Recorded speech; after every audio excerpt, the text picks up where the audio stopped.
Le Conseil d'État aussi qui a émis quelques réserves. Alors le Conseil d'État, oui, mais des institutions qui sont censées être des contre-pouvoirs. Est-ce que vous pensez que ces institutions-là, justement, remplissent leur rôle de contre-pouvoir? Non, elles ne le remplissent plus assez. Je pense que la CNIL, elle a dit qu'elle était d'accord, mais après ça, ils disent que c'est des atteintes considérables aux libertés publiques. Non, la CNIL aurait dû dire non, c'est contraire au principe même de leur objet, la Commission nationale informatique et liberté. Le Conseil d'État a été également très mou dans ces histoires. Et le Conseil constitutionnel qui sera saisi, je crains qu'il ne soit également très mou. Donc on a dans une situation en France, la situation est très grave en France, parce que tous les contre-pouvoirs ont été peu à peu atténués. Merci beaucoup.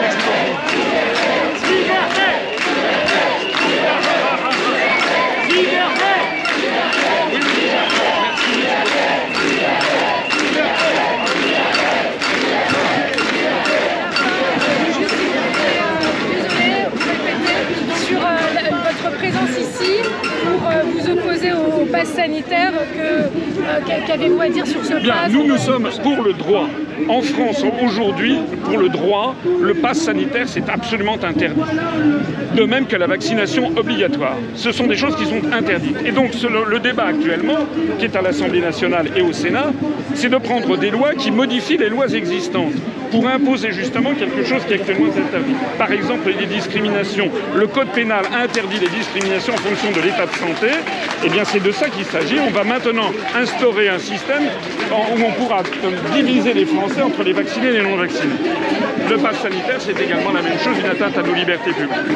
Le deuxième point, c'est que, comme je le disais tout à l'heure, le deuxième point, c'est que le pass sanitaire est absurde techniquement, puisque vous aurez des personnes vaccinées mais porteuses du germe qui pourront contaminer tout le monde. On voit d'ailleurs que dans des pays très vaccinés comme le Royaume-Uni, Israël, les Seychelles ou le Chili, il y a de plus en plus de gens totalement vaccinés et qui sont contaminés par le variant Delta et qui contaminent les autres. Donc, un, il est inefficace techniquement. Deux, il est absurde, il est inapplicable. Vous savez que les restaurateurs en France, par exemple, ne peuvent pas demander des pièces d'identité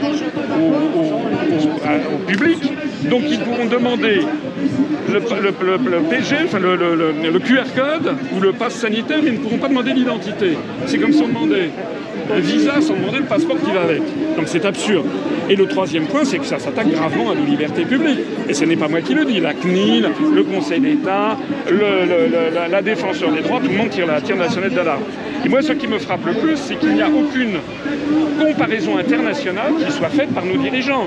On a quand même Macron et son gouvernement qui passent leur temps à nous donner en exemple les autres pays d'Europe, mais ce système n'existe dans aucun pays d'Europe. Et même en Russie, la municipalité de Moscou avait imposé un pass sanitaire au bout de 3 semaines, ils ont été obligés de le supprimer devant l'impopularité du système et devant le fait que ça n'est pas gérable. Ce que nous craignons beaucoup, c'est que ça soit le début de la perte de nos libertés publiques qui insensiblement, enfin même assez sensiblement maintenant, progresse.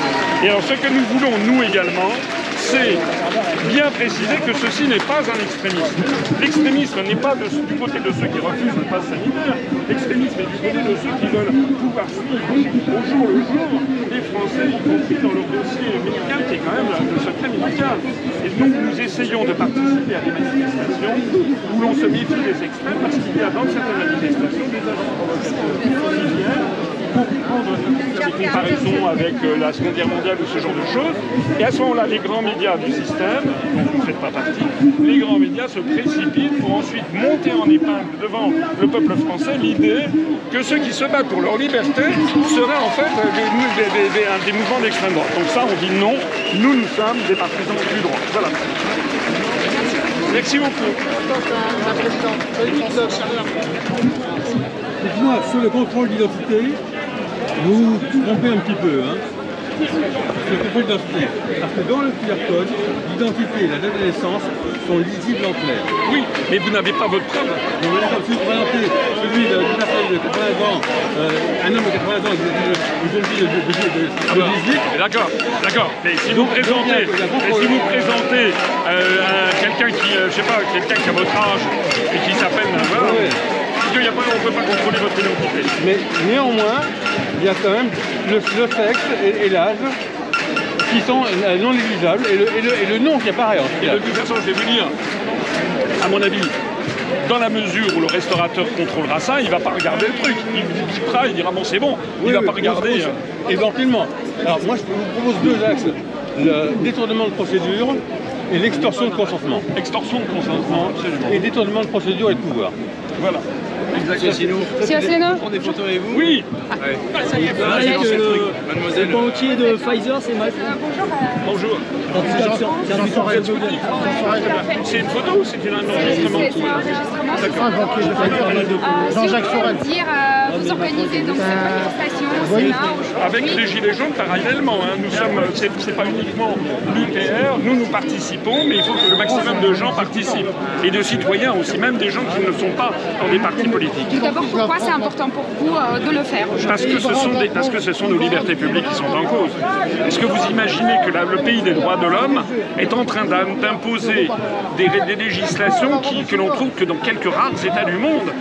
Le principe même de vaccination obligatoire pour les plus de 18 ans, ça n'existe que dans 2 pays au monde actuellement, trois pays, le Vatican, bon, mais le Tadjikistan et le Turkménistan. Et le système que nous impose Macron, c'est-à-dire pas de vaccination obligatoire, mais des contraintes telles que les gens n'ont plus de vie normale s'ils ne se font pas vacciner, ça c'est le système qui prévoit actuellement en Arabie Saoudite et au Pakistan. C'est-à-dire que M. Macron et son gouvernement, qui ont toujours à la bouche les pays comme les pays de l'Union européenne ou les États-Unis, etc., ne disent pas aux Français que ce système n'existe nulle part ailleurs dans les pays justement de l'OCDE. Ça n'existe même en Russie par exemple.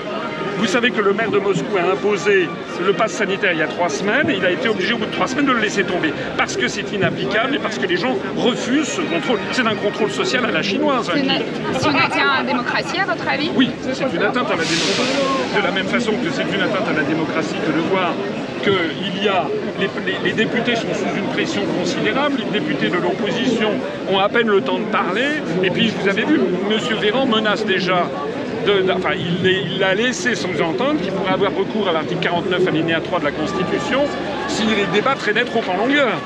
Il y a eu, notre mouvement politique a conseillé aux Français d'écrire un maximum de députés et de sénateurs.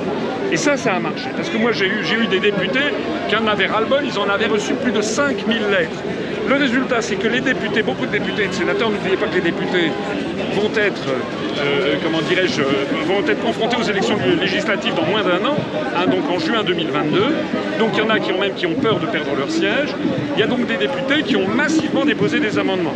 Il y a eu plus de 1000 amendements qui ont été déposés. Et hier, à l'Assemblée nationale, il n'y en a que 100 qui ont été discutés. Normalement, nous, on avait prévu cette manifestation devant le Sénat parce que c'était aujourd'hui qu'il allait y avoir le Sénat, mais c'est pas aujourd'hui, ça a été reporté. Donc déjà, ça prouve que le gouvernement est obligé de reculer. Et puis le gouvernement est obligé également, par des pressions de lobby auprès de lui, de changer son fusil d'épaule. Par exemple, il a autorisé dès que les gens avec un pass, sans passe sanitaire puissent aller dans les supermarchés et les hypermarchés. Pourquoi? Parce que tout simplement, les patrons de ces groupes, les actionnaires, ont dû passer un coup de fil au Premier ministre ou bien au président de la République en disant il est hors de question de perdre encore des chiffres d'affaires là-dessus. Donc il est autorisé d'aller dans des hypermarchés, mais il n'est pas autorisé d'aller dans un musée. Il y a des petits musées de province où il n'y a pas un chat. On voit bien que c'est absurde techniquement. De la même façon qu'on veut imposer la vaccination obligatoire aux pompiers, mais pas aux forces de l'ordre. Et pourquoi pas aux forces de l'ordre? Parce que le gouvernement sait très bien qu'il aura besoin peut-être des forces de l'ordre pour aller frapper et réprimer la contestation. Donc on est dans un régime qui est un régime de nature de plus en plus dictatorial et de plus en plus de Français commencent à s'en rendre compte. Et dernière question de ma part, M. Philippot qui a organisé les manifestations. Hier également, il y avait une manifestation à l'Assemblée nationale organisée par les Gilets jaunes. Il y avait les députés de France Insoumise présents. Aujourd'hui, vous organisez les manifestations. Vous ne voyez pas la récupération politique derrière ce mouvement? Non, est-ce que vous allez manifester samedi, par exemple? Non, mais samedi dernier, on a manifesté dans toute la France. Je dis nous UPR, parce que à l'UPR, c'est un mouvement de rassemblement et nous avons des Français de tous les horizons. Donc nous, samedi dernier, on a des Français qui sont à l'UPR, qui sont des Français de droite, voire d'extrême droite, qui sont allés manifester avec Philippot et Dupont-Aignan. Et moi, je ne leur ai pas interdit. Mais on a également, d'ailleurs, j'ai pas les moyens, ce sont des grands enfants, ce sont des adultes. Nous, samedi samedi de la semaine dernière, on a dit par exemple, on a des adhérents, nous, qui viennent de la gauche, qui sont allés manifester avec Sud, qui est un syndicat de gauche, ou avec la CGT à Montpellier ou à Toulouse. Moi-même, j'étais à Lille. Donc nous, on dit manifester avec tout le monde. Mais moi, je ne veux pas faire une récupération en disant c'est Asselineau qui... Non, nous, on participe, là, on participe avec des gilets jaunes également. Voilà. Merci beaucoup. Merci pour le peuple. Voilà. Merci, monsieur Asselineau. Je suis déclarant de la manifestation de samedi. Voilà. Alors nous, on a déclaré la manif à la préfecture de police et ils nous ont dit mais c'est déjà déclaré, etc. Donc ils nous ont dit bah, mettez-vous avec eux. Bon, alors est-ce que nous c'est le Conseil d'État, c'est la même manifestation hier que samedi dernier de Philippot, on prend le même parcours, mais par contre on doit terminer normalement place de Fontenoy, devant l'UNESCO pour samedi qui vient. Oui. Donc c'est 11h début du rassemblement et on marche à partir de 14h et on termine vers 16-17h et j'ai essayé de pousser jusqu'à 23h la place de Fontenoy devant le droit de l'homme, enfin droit de défenseur des droits et l'UNESCO. Bien sûr. Alors moi je les ai rencontrés. C'est un autre parcours que celui de Philippot. On part un petit peu avant parce qu'on part du Conseil constitutionnel, le conseil est à 50 mètres, et on va jusqu'à place de Fontenoy, un peu plus loin où était Philippot. Voilà. Donc venez nous rejoindre. Simplement c'est pas nous, enfin c'est tous ensemble. Quand je dis nous, c'est nous, on est tous ensemble. Je suis d'accord. Alors moi j'ai essayé. Il ne faut pas que ça soit politisé. Tout à fait. Et la question, ce que fait Florian Philippot et Dupont-Aignan, c'est bien, ils participent eux aussi. Ils ont proposé à la gauche aussi de venir dans la manifestation de samedi dernier. Mais le problème, c'est qu'il faudrait que tout le monde se réunisse, qu'on enlève comment dirais-je, les logos, et également qu'on empêche les médias de se saisir de tel ou tel dérapage pour ensuite dire que c'est de l'extrême droite. Parce que c'est ça le problème. Oui. Le problème, il est là, c'est que les médias veulent faire croire que c'est quand même un comble. Les médias veulent faire croire que ceux qui se battent pour la liberté du peuple français seraient d'extrême droite. C'est quand même incroyable. Donc il faut être très